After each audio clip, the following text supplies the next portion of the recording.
মানে ডেভেলপমেণ্টটো আমাক লাগে, কিন্তু ডেভেলপমেণ্ট প্ৰকৃতি ধ্বংস কৰি নহয়।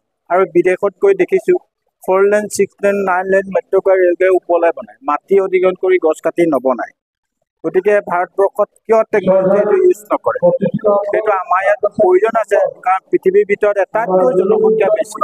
যদি সেইটো কৰে তেতিয়া আমি গছ কাটিব নালাগে আৰু ওপৰলৈ কৰিলে আৰু প্ৰদূষণো কমি যাব, পৃথিৱীৰ ভাৰসাম্য ৰক্ষা হ'ব। সেইটো স্কুল কলেজবোৰ বনাওঁতে সদায় চিন্তা কৰিব লাগিব, মানুহে বেছি হ'ব, 4 মল 5 মল 10 মলকৈ বনাব। তেতিয়া মাটি অধিগ্ৰহণ কৰা মানে গছ কাটা। সেই বিষয়বস্তুবিলাক চিন্তা কৰাৰ প্ৰয়োজন আছে।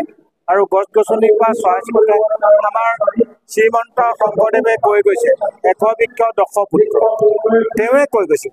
আজি হয়তো তেওঁক আমি বুজি নাপালোঁ, ভাৰতে বুজি নাপালে, বৃন্দাবনী বস্তু একেবাৰে লণ্ডনত থাকিব লগা হৈছে। আমাৰ দেশতে জন্ম হৈছিল ভূপেন দাই, কোনোদিন প্ৰকৃতিক বাদ দি গান গোৱা নাছিল। সেইদৰে জুবিন গাৰ্গে প্ৰকৃতিক বাদ দি গান গোৱা নাছিল, জয়ন্ত হাজৰিকাই কেতিয়াও প্ৰকৃতিক বাদ দি গান গোৱা নাছিল। তেওঁলোক প্ৰকৃতিৰ লগত সম্বন্ধ আমাৰ অসমতেই জন্ম লাভ কৰিছে। তেনেকুৱাবিলাক আমাৰ ভগৱান ইয়াতে মানুহ হিচাপে ভগৱান হৈ জন্ম লাভ কৰিছিল আৰু তেওঁলোকে আদৰ্শটো দেখুৱাই থৈ গৈছে। মই ভাবোঁ যে অসমৰ 2,35 লাখ মানুহ আছে অসমত, আপোনালোকে গছ পুলি ৰুব নালাগে, খালি গছ কাটিব নালাগে। তেতিয়া অট'মেটিক এতিয়া অসমখন আৰু সংবাদ মাধ্যমক ধন্যবাদ জনাইছোঁ।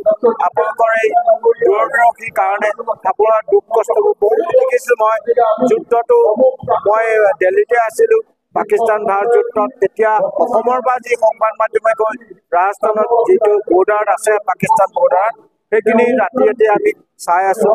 আপোনালোকৰ তেনেকৈ দুখ কষ্ট কৰি আমাৰ ইয়াত যিবোৰ সম্পদবিলাক ক'ত বিনষ্ট হৈছে, সেইবোৰ দুখ কষ্ট অতিক্ৰম কৰি হাতে কামে কৰা বস্তুবিলাক প্ৰকাশ কৰিলে মানুহে বুজি পাব। আৰু যেতিয়া মানুহে সকলোৱে বুজি পাব, তেতিয়া অসমখন চিৰসেউজীয়া কৰি উঠিব।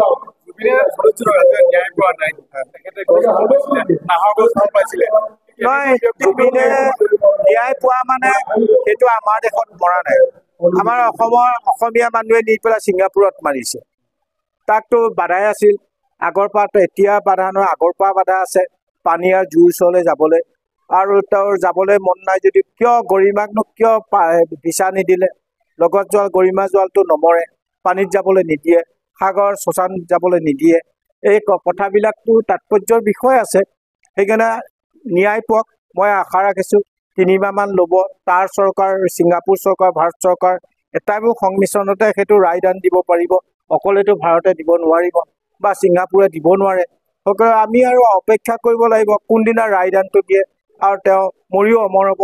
আৰু জুবিনৰ কাৰণে মই কৈছোঁ, অসমৰ প্ৰত্যেকটো অনুষ্ঠান প্ৰতিষ্ঠানত যিমান আমন্ত্ৰণ কৰিছে, জুবিনৰ প্ৰত্যেকখন জিলাত এখন ফৰেষ্ট বনক। সি মৰিও অমৰ, তাৰ কেছেটটো লৈ গছৰ পৰা আমি অক্সিজেন লৈয়ে তাৰ গানটো শুনিব পাৰিম। যদি অক্সিজেন নাথাকে গানটো কেনেকৈ শুনিম? জুবিনক কেনেকৈ ভাল পোৱাটো হ'ব? সেইকাৰণে নাহৰ পুলিয়ে নহয়, গছ গছনিৰ চিৰসেউজীয়া অসমখন চিৰসেউজীয়া কৰি ৰাখিবলৈ মই সৰু প্ৰশ্ন আছে আপোনাৰ। চৰকাৰে হাজাৰ হাজাৰ গছ ৰুইছে, কিন্তু গছবোৰ সংৰক্ষণ ব্যৱস্থা কৰা নাই, গছবিলাক মৰি গৈছে, চোৱা নাই, কি ক'ব? নহয়, সেই বিষয়ে প্ৰকৃতিৰ লগত থাকি সিহঁতে পঢ়া নাই, মিনিষ্টাৰ হোৱা নাই, সেই কথাটো মনত ৰাখিব। সিহঁতে জাহা তাহ সিদ্ধান্ত লয়, পাৱাৰ পালে 5 বছৰে পায়, 5 বছৰত কি কৰিব কি নকৰিব, সেইকাৰণে তেওঁলোকৰ ডিচিশ্যন তেওঁলোকে লয়। যিহেতু দেখিছোঁ যে অক্টোবৰত এটা গছপুলি ৰুলেতো নহ'ব, নৱেম্বৰত গছপুলিটো ৰুলে নহ'ব, সেইটো পানী দিলেও সি ঠেহা খাই গছজোপা ঘাই শিপাটো গেলি গেলি মৰি যাব। এতিয়া অভাৰ প্লাট, এতিয়া উত্তৰ পূৰ্বাঞ্চল গছ ৰোৱাৰ সময় মাৰ্চৰ লাষ্টৰ এপ্ৰিল মে জুন, এই 3 মাহত গছ ৰুলে পানী দিব নালাগে। পানী নিলে শিপাটো মেলি যায়, গছটো নমৰে। তেনেকুৱা পদক্ষেপটো লোৱা নাই চাগে। অৰ্থকৈ শিক্ষা যে, তাহাঁতৰ শিক্ষাটোৱে পাৱাৰটো হৈছে টকা ধৰ্ম টকা স্বৰ্গ টকাই পৰমো তপ। পিতা ধৰ্ম পিতা স্বৰ্গ পিতাই পৰমো তপটো নাই নহয়। সেইটো থকাৰ কাৰণে তেওঁলোকৰ খেলি মেলিটো সময়টো সৎ ব্যৱহাৰ নকৰাৰ কাৰণে তাহাঁতৰ গছবোৰ মৰি থাকে।